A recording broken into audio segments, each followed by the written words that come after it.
Hi, I'm Rachel from Healthy Cornwall, and one of my jobs is being a stop smoking advisor. And I wanted to share with you today just a few little things that helped me when I was giving up smoking, and things that I share with my clients when I support them over the telephone at the moment with their stop smoking journeys. So I'm not going to talk about nicotine replacement therapies because a lot of my colleagues have done that. So these are just a few little things that you can try and put in place that might help you on your journey, because it is difficult. So I think probably the first most important thing to do is identify your why. Why are you giving up smoking? Why is it important to you? What's driving you? What's your motivation? Is it your health?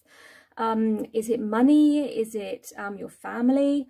So identify what your motivation is and write that down if that helps. Make it really concrete and something to refer back to when at times when perhaps you're having a little bit of a wobble.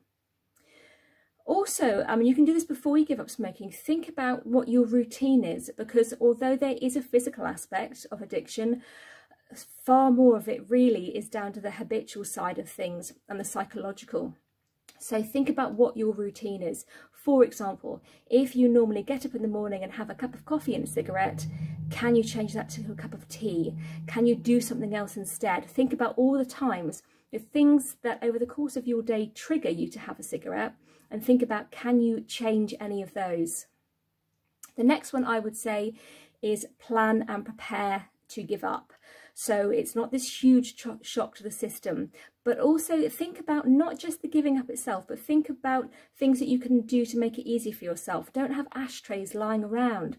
If you've got a packet of cigarettes or some tobacco lying around, get rid of it, and don't just throw it in the bin. Really distribute it in the bin so you can't pull it out again in a moment of real weakness, because we've all been there. Look at your house as well. Can you air it out so it smells nice and clean for your quit day?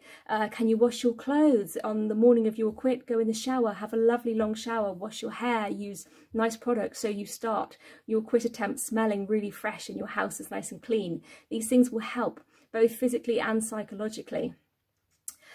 Take it day by day as well. Don't look too far into the future, because giving up something like this, you are in it for the long haul.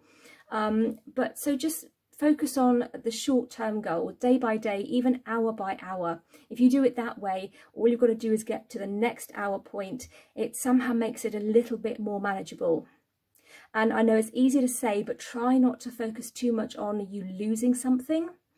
Focus more, switch your attentions to what you're gaining. You're gaining more money, you're gaining potentially much better health. It's a plus, not a minus, so try and focus that. And also on the psychological side of things as well. Start to identify yourself as a non-smoker, view yourself as a non-smoker, and that will help the process. So for example here, if someone offers you a cigarette, instead of saying, oh no, I'm trying to give up smoking, I better not. That's quite a grey area with lots of room for manoeuvre in there. Instead say, oh, thank you, but no, I don't smoke. As a non-smoker, you never get offered a cigarette twice. So start saying, I'm a non-smoker, and the more you start identifying yourself as that, the more it's going to help you along with that process. So these are only a few really small things, and of course there are loads more hints and tips that my colleagues have made videos about, but these are just a few that I know helped me and are helping some of the clients that I'm supporting at the moment. So if you're thinking about giving up smoking, or if you are giving up smoking at the moment, I wish you the very best of luck. It will be, if you're anything like me, the single best thing that you ever did for yourself. So best of luck, and I keep my fingers crossed for you, and we're always here for you at Healthy Cornwall if you need that bit of extra help and support. Bye bye.